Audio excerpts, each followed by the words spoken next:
Hello everybody, I'm back off my holiday now. The video I recorded while I was in Africa is going to go up along with this one, so you can watch that as well.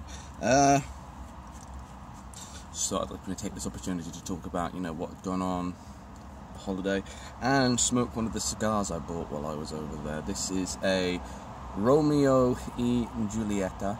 Is that upside down? That's not, yeah. Romeo e Giulietta Churchill. Now these are the creme de la creme of Cuban stogies. Churchill's favourite brand, which is why they're called Churchills. I got a sweet deal on these. They were supposed to be 655 Rand for a pack of 3, which equates to about 40 something quid. But when she scanned them into the cash register, it came up as Petit Monte Cristos, which were 333 Rand, and that's about 18 quid. Now, my regular supplier for cigars, cigarslimited.co.uk, they sell individual ones of these for £22. So I bought 3 for less than the price of one, which was fucking brilliant. So I'm a very happy bunny. Look at the size of these things. They're 7 inches long. So I'm just going to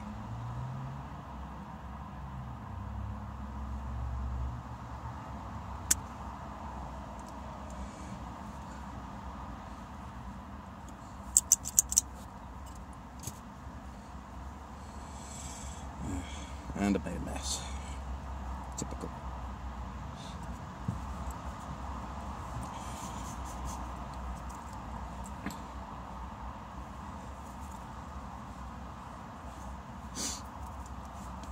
So, yeah, I spent 10 days at the Daniel Cheetah Project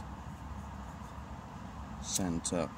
Like I said, I talk about this in the other video that I made while I was there, but they started out with just cheetahs, and then they sort of branched out into other wildcats. They've now got servals, lots of servals, caracals, which are a little bit bigger than normal cats, and they have like fluffy things on their ears. Wildcats, which are some animal experts believe either wildcats were the cats that humans domesticated, or they have a common ancestor with our domestic moggies. They do look pretty much exactly the same as normal cats, except I think they're pretty much all of them are tabby, I think.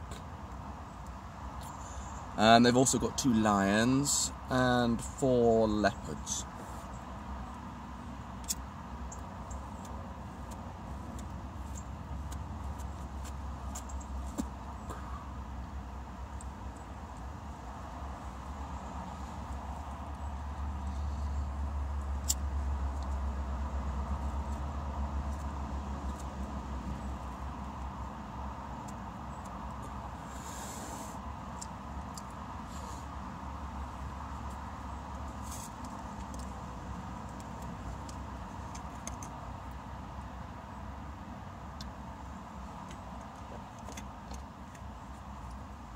Of course, they've got plenty of cheetahs, some of which are tame enough for you to go in and pet, which I do have in video.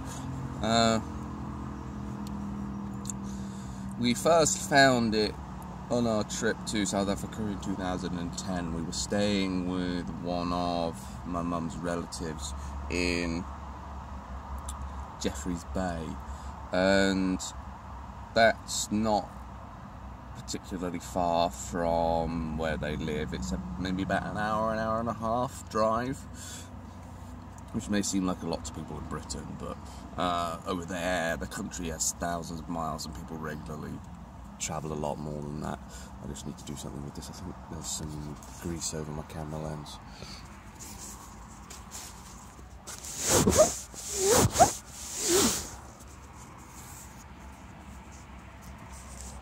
Yeah, that's better. Okay. So yeah, we did a tour while we were there. We were led by Maxi, who is still there as one of the centre's permanent staff.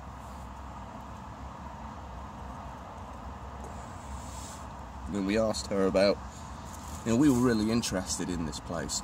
So we asked Maxi about, if they had a volunteer program. She said, yes, they do. You can spend as much time there as you like. You pay for, your accommodation and whatnot.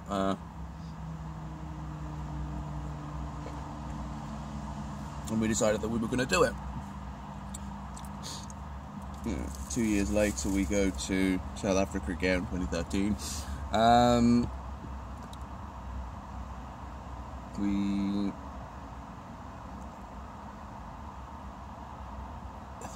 think we flight. We spent the first few days with some relatives in Pretoria, or it was the other way around, but I can't remember. But it's not important. So we went there. We spent I think 5 days there, 5 days or a week. And basically, as a volunteer, what you do is you prepare the food for the animals, which is mostly raw chicken, which you cut open and sprinkle in some special powder and a bit of oil. I don't know, I'm not sure what the oil is, but it's meant to. It's sort of like a supplement. It has, vitamins and whatnot, and if they have, they've got a bit of an upset tummy, they put in some other stuff, and then that helps with the helps them get over that, etc.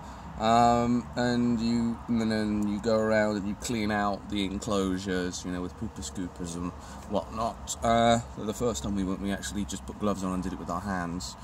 Now they've got pooper scoopers. This time while we were here, they were building some new enclosures, and they wanted a hand clearing out the area, and then once the fences and stuff had gone up, they wanted some stuff put in for landscaping, bushes and trees and whatnot, and logs and bits of wood and boulders, etc.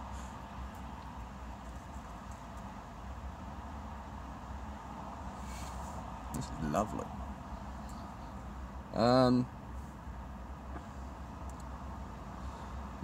It's both times I've been there, like the first 2 or 3 days, I've wanted to go home because I've been in a lot of pain. The ground there is very uneven, and I have enough problems with my joints as it is. And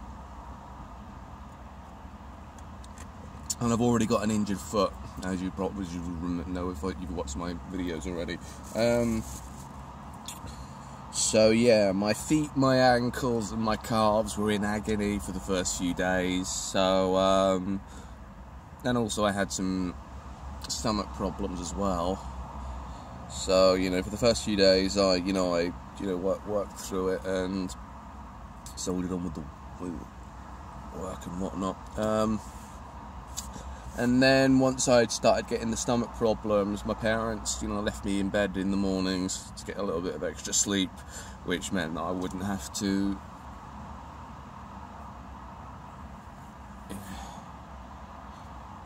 get up so early, because they get up at like 6 AM there to start the feeding and whatnot,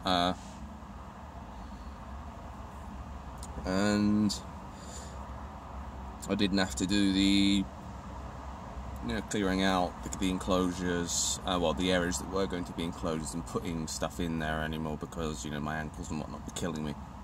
So after a few days of sitting around and letting my ankles and feet heal, I was all right again, and I started getting into things. I'm not sure, I can't remember what day it was, but at one point I got bitten by a meerkat, and you can see that it's starting to heal up. There's one bit there, and I mean, I put some photos on my Tumblr when it happened, but yeah, that was swollen, bleeding, and all of that. So I decided that I shouldn't do anything with the food preparation in case my finger got infected, and I didn't have to do a lot of the poop scooping for obvious reasons either. So yeah, my responsibilities got fewer and fewer as time went on, so I was able to spend more time just relaxing and letting my feet and ankles recover. But it's still not an enjoyable experience. You get to go in with some of the animals. You'll see the recordings of me going in there. But Diesel's definitely my favourite. Yeah, he's a serval, fully grown. He's about the size of a dog. And he is really very affectionate. You'll go in to see him, and he's happy for you to stroke him and scratch his ears and all of that. And if you sit down in sight of him, he will just come right over and sit on your lap, and will like drape himself over. That's more an accurate description of what he does. But yeah, he loves to be around you. I mean, I don't know if it's just me, because my parents, they never said that he sat with them or anything. I mean, it could just be me, because I spent a lot of time with him the first time we were there.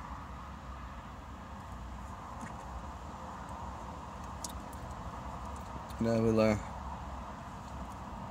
be rubbing up against you, being not like a normal cat or a dog. After a while he'll start getting a bit antsy and want to scratch you and bite you, but he's not trying to hurt you or eat you or anything. He's just playing around.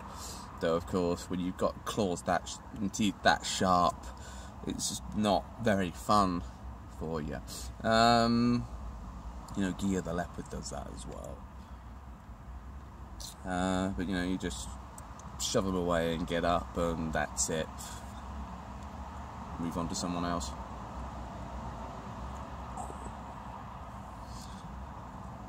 Yeah, I spent a lot of time with Diesel, both times that we volunteered there. It's nice to just have him around and whatnot. He's a very affectionate cat. And there was also plenty of regular old domestic house cats around there, but they weren't house cats, they were outdoors cats, so yeah. There's loads of them, and they're ridiculously friendly. They're more friendly than your average house cat you might meet over here, which is probably a bad thing. They'll roll over for pretty much anybody. They need to find someone who doesn't like cats and is a bit of a sociopath, and they'll get hurt. So yeah, they need to be a little bit more wary. But they're all tiny. It's ridiculous. I mean, we're not talking, they're nowhere near kitten-sized here, but they're about half the size of my cat Willow, even smaller than our cat Scooby. Well, I suppose that's because they might have been a bit malnourished as kittens.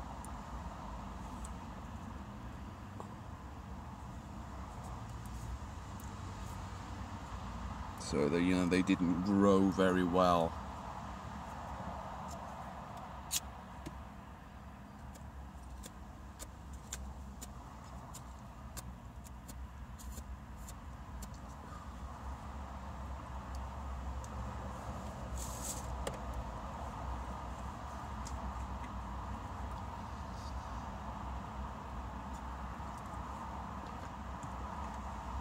I'm not even sure how many domestic cats they have there.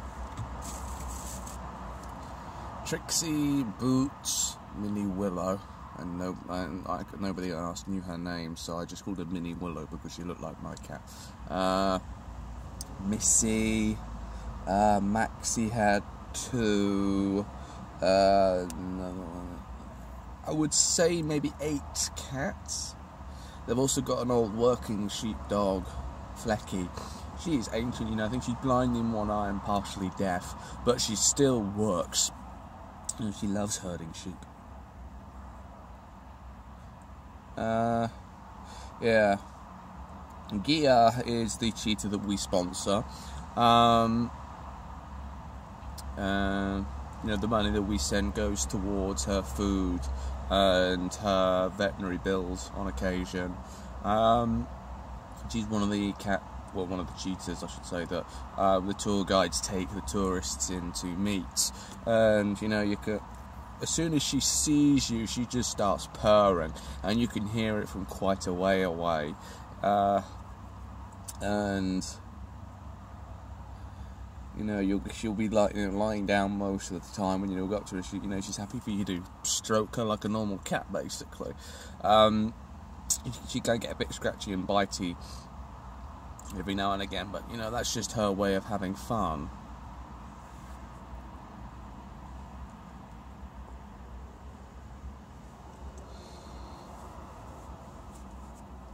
And yeah, but she's a nice girl.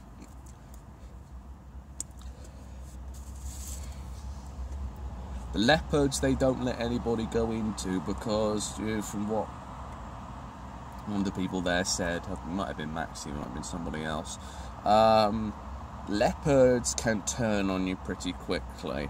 You know, it'll be all, you know, smiles and purring, and, you know, you'll be stroking them, all of a sudden they'll try to tear your throat out.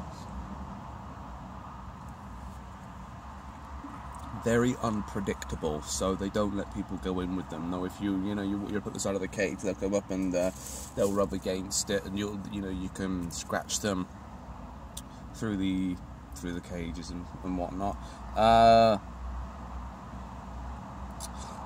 The 2 lions, they have their Chuck and Norris. They mean something, they get into puberty now, so they grow in their manes.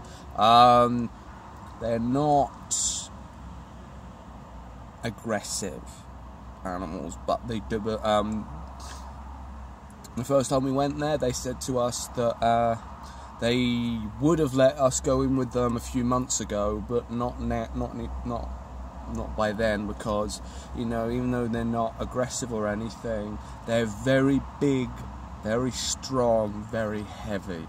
So, you know, they quite happily let you stroke them and play with them, but when they wanted to play with you, you could end up seriously injured, even though it was just them, you know, horsing around.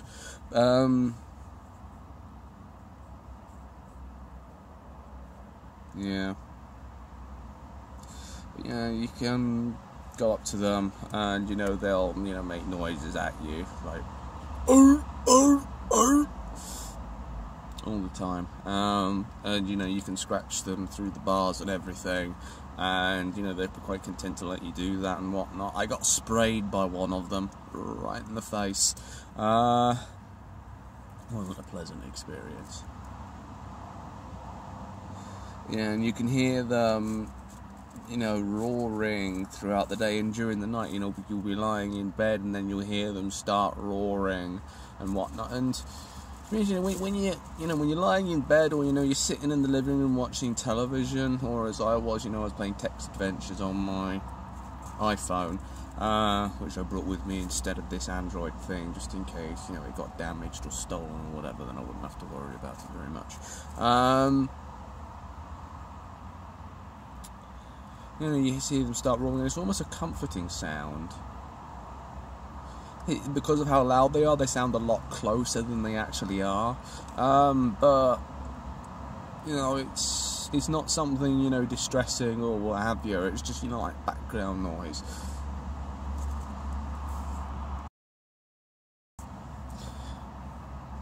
And it's not annoying either. So, you know, we're quite happy to have them around and, you know, roaring and whatnot. This cigar is really nice. I've also got some others. I bought a fair amount while I was over there. You know, when we went to one of the supermarkets, they're in the separate, well, what you Americans would probably call a liquor store. They had, you know, a humidor with stuff in, and and I got some, you know, Davidoff one and a Don Diego, and I also got these, which are Club Masters mini filters, vanilla flavoured. The chocolate, I got a single chocolate one. I know it smelled like chocolate. The taste was pretty acrid, so I didn't like it very much. But these are pretty nice. There's a hint of vanilla in them. You know, you can smell it on the smoke, and you get a little hint of it in your mouth. And yeah, they're very nice smokes.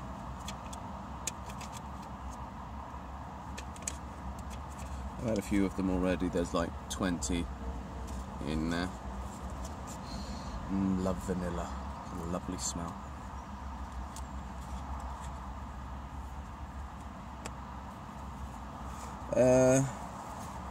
Yeah, I've got another 2 of these to go. This is the first one I've had. We got back yesterday morning, playing touchdown at just before. Well, no, it wasn't just before 6. It was about 6:40, 6:45, and we didn't have to wait long to get our bags or anything, and there was no traffic on the way home, so we were home before 8. I actually managed to sleep on the plane for a change, which was nice. Yeah.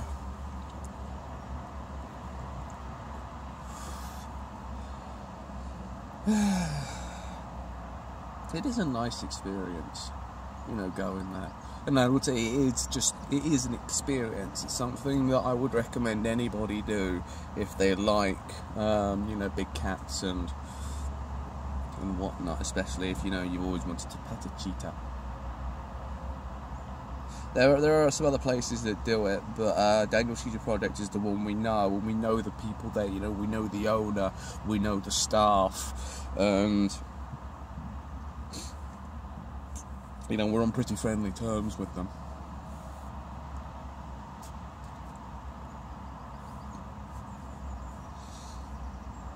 Yeah, it's definitely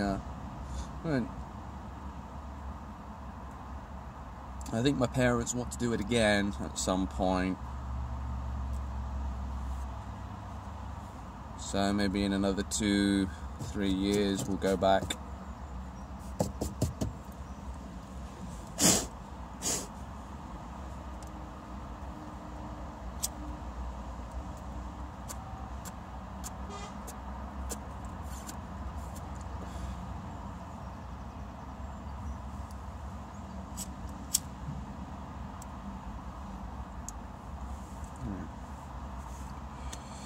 Stuff going on right now. When I got home, we were going through the post. There was something, you know, when I flipped it over, it said return address, Her Majesty's Court Service, and I thought, what? Why would the courts be sending me a letter? And my mum thought, oh, it must be a jury summons. So I opened it up, and lo and behold, this slightly pink paper comes out, and it's a big bold letters, jury summons. The first one in my family to ever get one. That's scheduled for July, so yeah, that will be an experience. Something that I've you know, wanted to do for a while, but yeah, my parents would have loved to do it, but my dad was.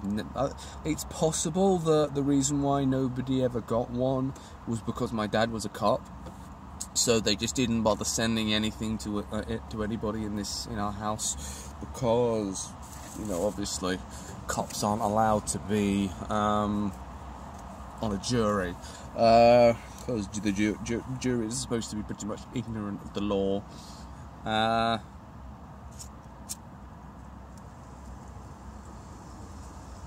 So yeah, I mean, even though I do have a law qualification myself, and then I got it at A level. But yeah, looking forward to that. I don't know if I'll get picked to sit on the jury, because, you know, they send out to more than 12 people, and then you arrive there and they pick the ones that they want. They might have to do some tests or have an interview or something like that, I'm not sure, but yeah.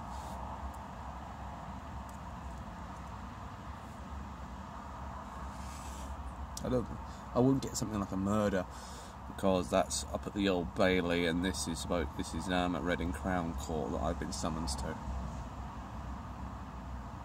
Was it Crown Court? Magistrates Court. Hang on. I need to double check, because magistrates courts don't get anything like murder. They get speeding tickets and occasional bit of GBH, maybe ABH. But if it's a Crown Court, then it might be murder. I'll have to double check that.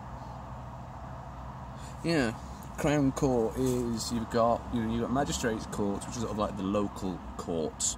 They deal with run-of-the-mill stuff, and then you've got Crown Courts, which are the next one up. They deal with the more serious stuff, which can include murder, rape, burglary, robbery, etc. And then you've got the Old Bailey in London, which is like the principal court, the principal criminal court in the land, where they had the really serious stuff. It's going to be something to look forward to.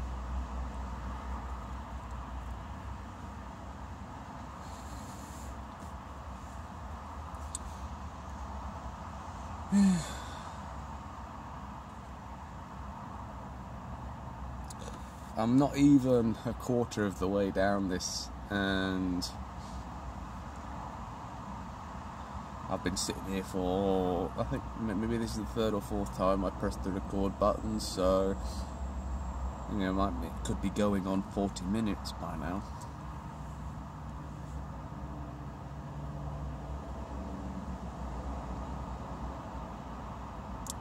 Yeah,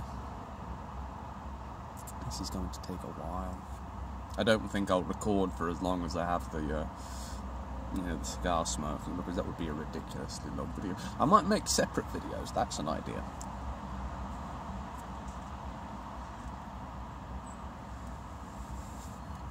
I have to think about something to have as another video topic.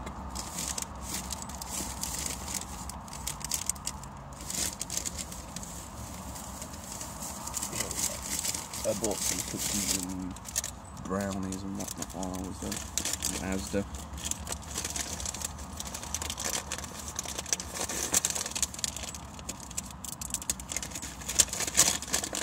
Let's see what these are like. Probably not very good.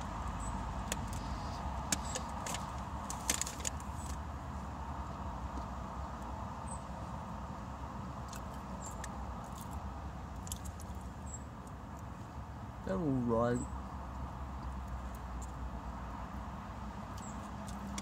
Homemade ones are much better.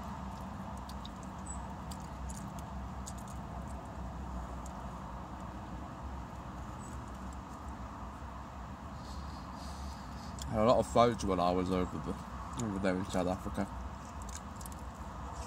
But it's not fudge like you get over here. South African fudge is much different.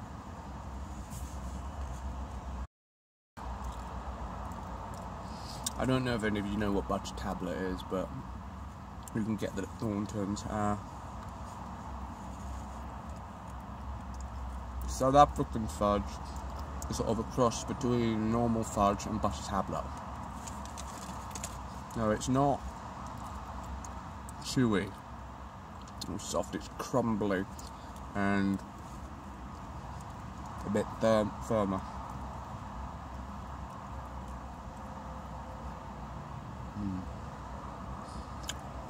I would even go so far as to say that it's nicer than our fudge.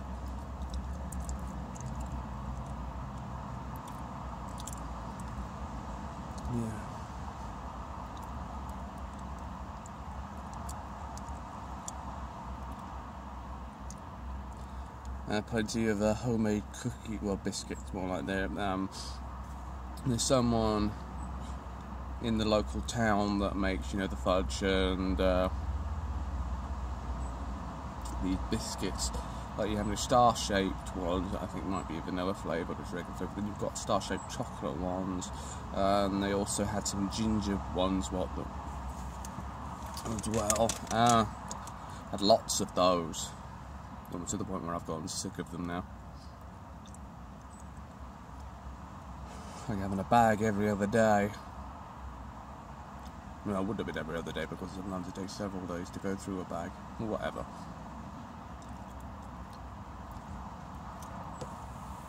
Yeah. South Africa's got a whole host of problems. Right now they've got something going on with load shedding because there's too much of a strain on the power grid.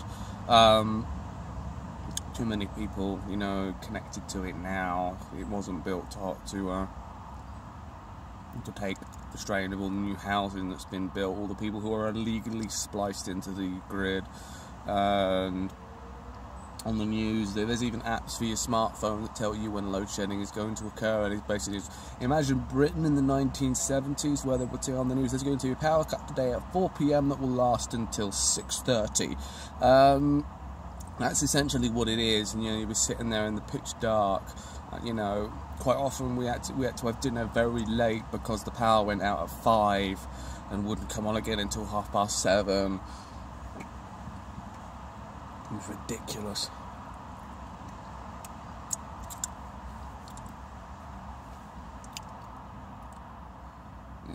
Never happened in Britain. Not I mean, the reason why we had it in the 70s is because the people the miners went on strike, the people who delivered the coal to the power stations went on strike, and I think the people who worked at the power stations went on strike as well sometimes. So it was all to do with strike action. But in South Africa, it's just because the power grid can't take it. I've only got one power company, and it's owned by the government. And they're not really interested in doing much to alleviate it. So yeah, it's pretty terrible.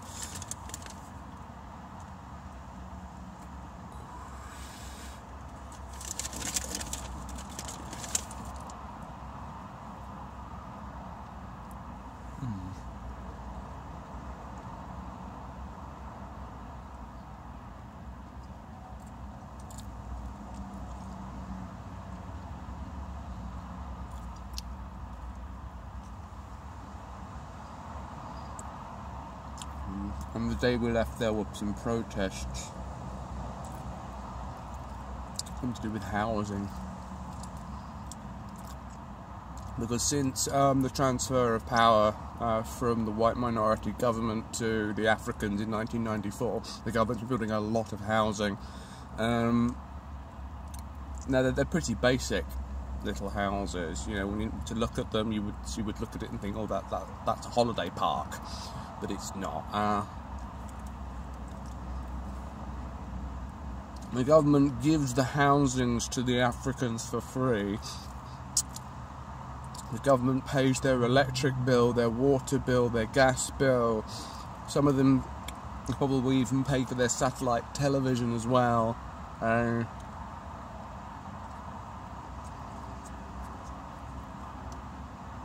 These protests were because people wanted more free houses.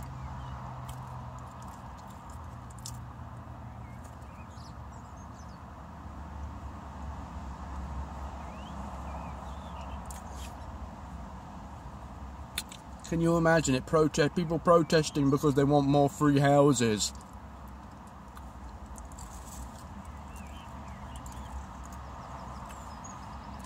Do white people get any of these houses? No.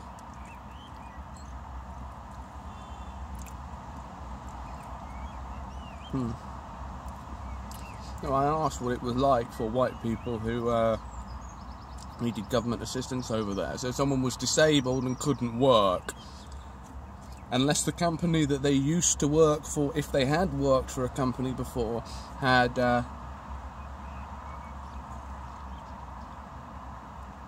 some form of disability pension in place, they wouldn't get anything. So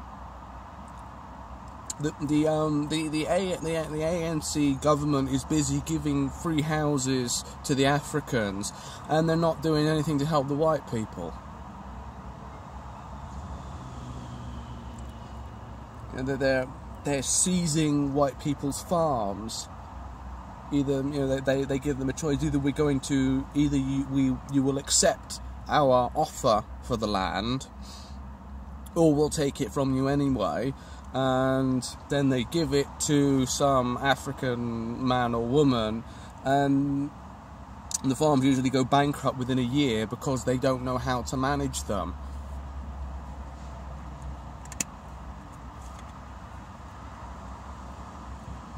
It's a mess over there. In 20 years, it's gone from the jewel of Africa, with a military that would have taken a major power, like Britain or America or Russia, to take on. Very low murder rates, to a borderline failed state. Things are horrendous over there.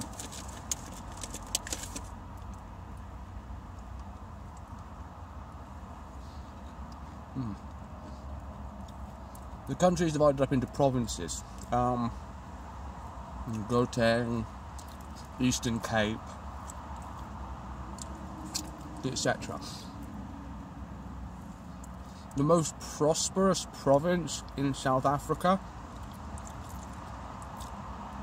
is the province that Cape Town is in. I'm not sure if it's Cape Province or Western Cape, I can't remember.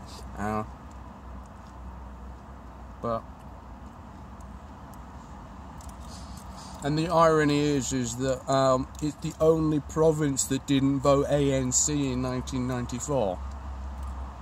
So what's left of the Nationalist Party is running Cape Town and the surrounding province. And it's the richest, most prosperous, most successful province in the country. I think that says a lot.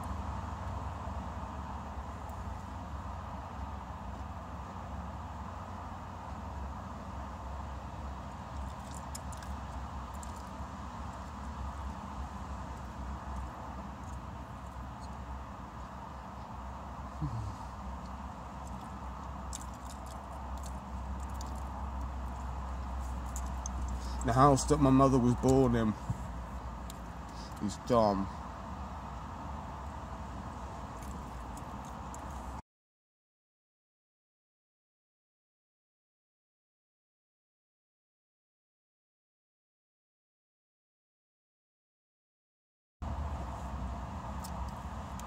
Then the house that her family lived in at the time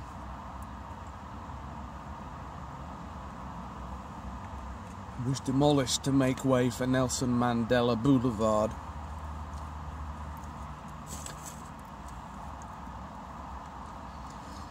They first said that they weren't going to be naming things after people. A lot of things in South Africa were named after people. In Pretoria was named after one of the founders of South Africa. So was Johannesburg. South Africa's major airport, which is in Johannesburg, used to be Jan Smuts International Airport, and he was, I think, the first nationalist president, perhaps? I can't remember. But they renamed it to Johannesburg International Airport, and they said, right, the days of us naming things after people are gone. So, Jan Smuts was out.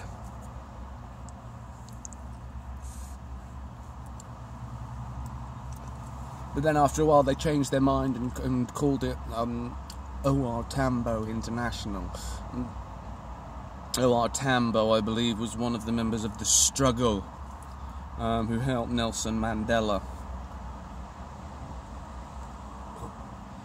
They renamed the capital city Pretoria to Tshwane.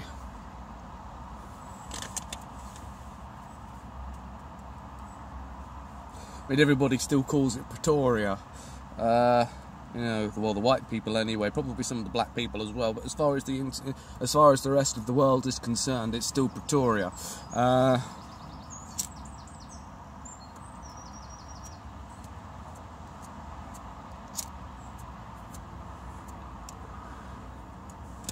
They renamed Port Elizabeth to Nelson Mandela Bay, but again, everybody still calls it Port Elizabeth, or PE.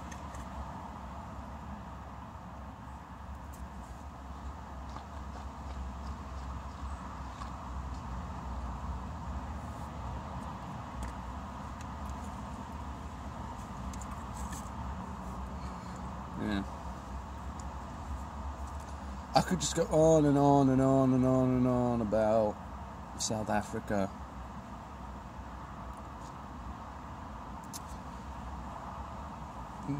When the last time we were there, when we drove from, I think it was from the airport to the, no it wasn't, it was when we went out for pizza.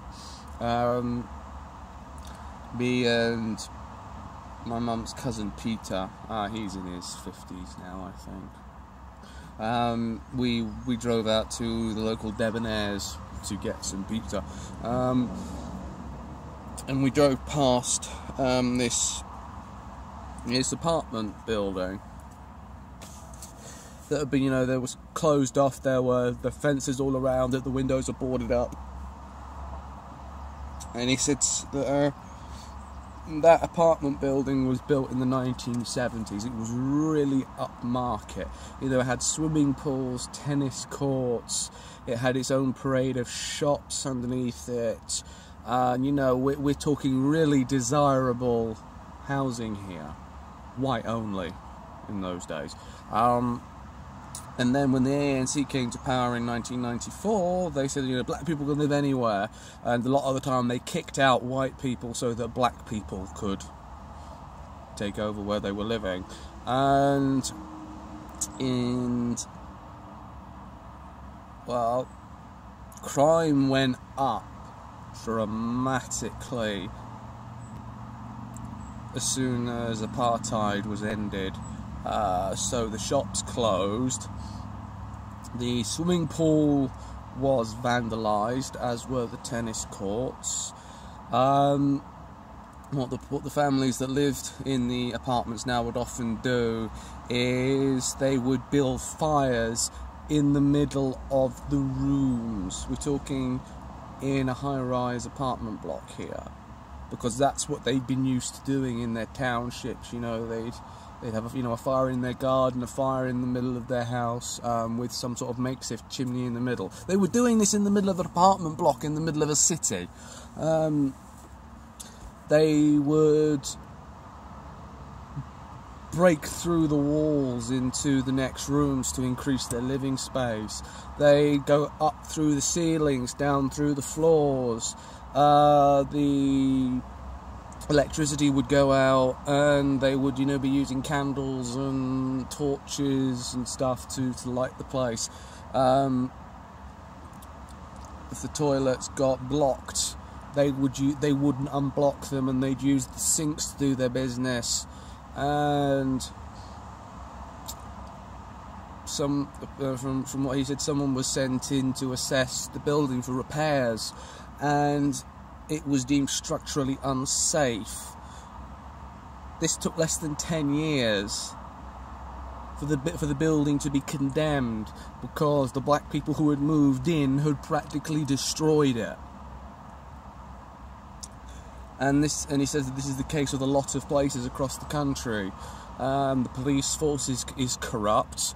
His son was once pulled over in the middle of the night, and the police officer said to him, "I want 1,000 rand." He pulled him over because he wanted some money, and he said to him, "Either you give me 1,000 rand, or you're gonna spend the night in jail." And because it was a Friday, he would have to spend the weekend in jail. And South African jails are bloody dangerous places. And so, you know, it was a choice between spending the weekend in jail and, you know, possibly ended up getting very badly beaten, maybe murdered, possibly raped, or swallowing his pride and handing over 1,000 rand to the policeman.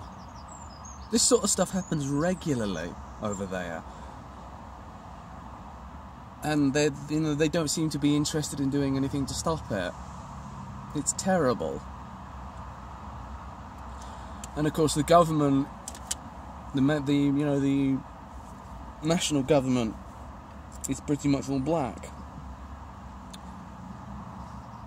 And there are no longer really political parties in South Africa. I mean, sure, you have the ANC, which was originally, an umbrella for all of the Africans in South Africa, but after a while they sort of split up into other groups, and now the South African Parliament is not divided by differences in policy or political thinking. It's divided up into different tribes, and you've got the Zulus,